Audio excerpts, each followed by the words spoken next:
नमस्कार दोस्तों, दिल्ली समाचार में आप सभी का स्वागत है। आइए हर रोज की तरह आज भी दिल्ली की बड़ी ताजा खबरें जान लेते हैं, लेकिन उससे पहले वीडियो को लाइक और चैनल को सब्सक्राइब जरूर करें।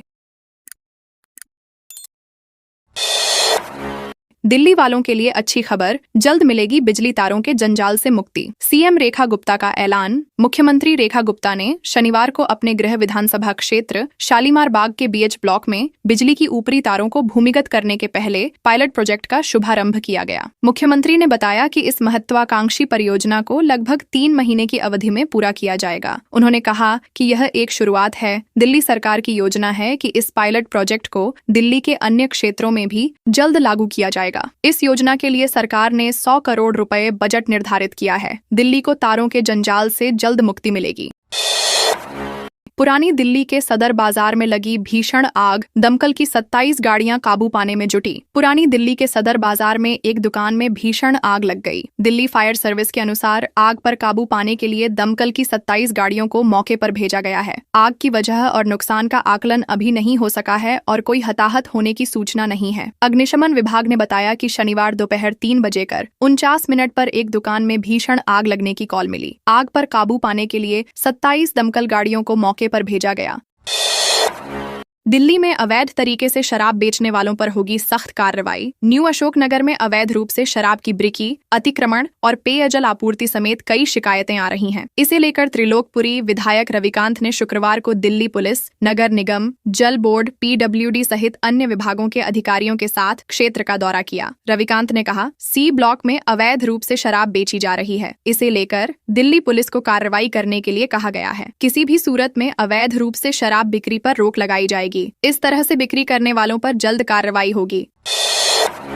दिल्ली में दूर होगा बिजली संकट, बनाए जाएंगे 4 नए सब स्टेशन। दिल्ली में बिजली की बढ़ती मांग को पूरा करने के लिए सरकार ने 4 नए सब स्टेशन बनाने का फैसला किया है। इन स्टेशनों के बनने से लगभग 2000 मेगावाट बिजली की आपूर्ति क्षमता बढ़ेगी। महारानी बाग, सरोजनी नगर, मेहरौली और बुढ़ेला में बनने वाले इन स्टेशनों से कई इलाकों में बिजली की समस्या दूर होगी। टेंडर प्रक्रिया शुरू हो गई है और जल्द ही निर्माण शुरू होगा। सिग्नेचर व्यू अपार्टमेंट के लोगों को मिली बड़ी राहत। डीडीए देगा फ्लैट खाली करने वालों को किराया। सिग्नेचर व्यू अपार्टमेंट के निवासियों को डीडीए से बड़ी राहत मिली है। डीडीए ने फ्लैट खाली करने वालों को किराया देने का फैसला किया है, जिसमें एचआईजी फ्लैटों के लिए 50,000 और एमआईजी फ्लैटों के लिए 38,000 रुपए मासिक किराया शामिल है। यह निर्णय उन लोगों के लिए मददगार होगा जो असुरक्षित इमारत में रह रहे हैं और उन्हें 30 सितंबर तक फ्लैट खाली करने होंगे। भाजपा विधायक तरविंदर सिंह मारवाह ने कांवड़ यात्रा के मार्ग पर मीट की दुकानें करवाई बंद। भाजपा विधायक तरविंदर सिंह मारवाह ने कांवड़ यात्रा के मार्ग पर मीट की दुकानें बंद कराईं। उन्होंने भोगल के आसपास के रेस्तरां मालिकों से बात करके उन्हें दुकानें बंद करने के लिए राजी किया। मारवाह ने कहा कि कांवड़ यात्रा के दौरान 13 दिनों तक मीट की दुकानें बंद रहेंगी। दुकानदारों से साफ सफाई रखने और कांवड़ यात्रा का स्वागत करने का आग्रह किया गया। वेलकम में 4 मंजिला मकान ढहा, हादसे में 6 लोगों की मौत। मलबा हटाने का काम जारी। पूर्वी दिल्ली के वेलकम इलाके में एक 4 मंजिला मकान ढह गया, जिसमें 14 लोग मलबे में दब गए। बचाव दल ने सभी को निकाला, लेकिन मकान मालिक मतलब उनकी पत्नी और परिवार के सदस्यों सहित 6 लोगों की मौत हो गई। प्रशासन को आशंका है कि भूकंप के कारण मकान कमजोर हो गया था। जनता कॉलोनी में अवैध निर्माण के कारण ऐसे हादसे की आशंका बनी रहती है। दिल्ली में देर शाम हुई बारिश ने लोगों को भिगोया, सड़कों पर भरा पानी। दक्षिणी दिल्ली में शनिवार शाम को हुई वर्षा से कई इलाकों में जलजमाव हो गया। संगम विहार में रथिया मार्ग और एमबी रोड पर पानी भर गया, जिससे वाहन चालकों और पैदल चलने वालों को परेशानी हुई। कालकाजी की गलियों और सड़कों पर 1.5 से 2 फीट तक पानी भर गया। ढींगरा मार्ग स्थित नालों की डीसिल्टिंग के बावजूद जलभराव की समस्या बनी रही। हॉकी दिल्ली की महिला टीम का राष्ट्रीय चैंपियनशिप में खेलने का रास्ता साफ। दिल्ली हाईकोर्ट से मिली अनुमति। दिल्ली हाईकोर्ट ने दिल्ली हॉकी से जुड़े खिलाड़ियों को राष्ट्रीय चैंपियनशिप में खेलने की अनुमति दी है। हॉकी इंडिया ने अदालत को बताया कि दिल्ली की टीम को ऑनलाइन पोर्टल से हटा दिया गया था, लेकिन अब उन्हें शामिल किया जाएगा। छूटे हुए मैच 10 जुलाई को होंगे और टूर्नामेंट का कार्यक्रम दिल्ली टीम की भागीदारी के अनुसार बदला जाएगा। खिलाड़ियों की यात्रा का खर्च हॉकी इंडिया वहन करेगी। दिल्ली के अलीपुर में गोदाम पर पुलिस का छापा, मालिक समेत 4 गिरफ्तार, भारी मात्रा में सामान भी बरामद। बाहरी दिल्ली के अलीपुर में पुलिस ने एक गोदाम पर छापा मारकर 3.2 टन अवैध कीटनाशक और उर्वरक जब्त किए, जिनकी कीमत 3.5 लाख रुपए है। गोदाम मालिक प्रवीण और 3 श्रमिकों को गिरफ्तार किया गया। प्रवीण ने बताया कि वह 2 साल से बिना लाइसेंस के कीटनाशक बेच रहा था। पुलिस ने कीटनाशक अधिनियम के तहत मामला दर्ज किया है और जांच जारी है। दिल्ली में एसडीडीडीएचकों पर बर्बाद हो रहा बारिश का पानी, बेदम हो रही जय संचयन योजना। दिल्ली में वर्षा जल संचयन की स्थिति चिंताजनक है, जहां मानसून के दौरान होने वाली वर्षा का 1/3 भाग व्यर्थ बह जाता है। भूजल स्तर में लगातार गिरावट आ रही है और सरकारी प्रयास केवल चर्चा तक ही सीमित हैं। दिल्ली एनसीआर के शहरों में भी यही हाल है, जहां जल संचयन की उचित व्यवस्था नहीं होने से पानी बर्बाद हो रहा है।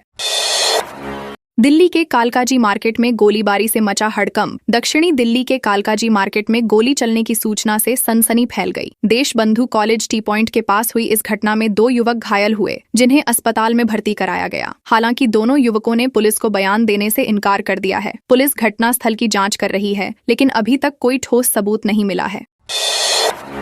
ऐसी व्यवस्था बनाएंगे, विदेशी पर्यटक राजधानी में आएंगे। डिलाइट फॉर दिल्ली समिट में बोली सीएम रेखा गुप्ता। मुख्यमंत्री रेखा गुप्ता ने दिल्ली में पर्यटन को बढ़ावा देने की बात कही है। डिलाइट फॉर दिल्ली समिट में उन्होंने कहा कि दिल्ली को वैश्विक पर्यटन मानचित्र पर नई ऊंचाइयों पर ले जाना सरकार का संकल्प है। दिल्ली में पर्यटन, शिक्षा, संस्कृति और स्टार्टअप में अपार संभावनाएं हैं। सरकार दिल्ली को देश का सबसे गतिशील शहर बनाना चाहती है। कांग्रेस नेता जगदीश टाइटलर के खिलाफ अदालत में सुनवाई जारी। दिल्ली की राउज एवेन्यू अदालत में 1984 सिख विरोधी दंगों से जुड़े पुलबंगश गुरुद्वारा मामले की सुनवाई जारी है। कांग्रेस नेता जगदीश टाइटलर के खिलाफ चश्मदीद गवाह हरपाल कौर बेदी का बयान दर्ज किया जा रहा है। गवाह ने अदालत में कहा कि घटनास्थल पर उन्होंने जगदीश टाइटलर को सफेद रंग की एम्बेसडर कार से उतरते हुए देखा था।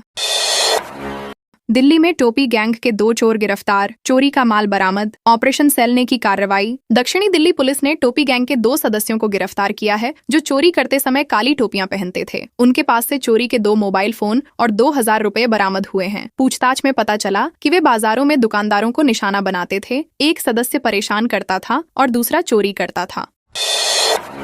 ऑनलाइन टास्क में मोटा मुनाफा कमाने का झांसा देकर जेब कर देते थे खाली। मेरठ और मुजफ्फरनगर में छापेमारी कर पुलिस ने दबोच। दिल्ली पुलिस ने ऑनलाइन टास्क देकर ठगी करने वाले गिरोह का पर्दाफाश किया है। मेरठ और मुजफ्फरनगर में छापेमारी कर 5 जालसाजों को गिरफ्तार किया गया। आरोपियों ने टेलीग्राम के माध्यम से टास्क पूरा करने का लालच देकर एक महिला से 11 लाख रुपए ठगे थे। पुलिस ने उनके पास से mobile phone, SIM card, chequebook और एटीएम कार्ड बरामद किए हैं।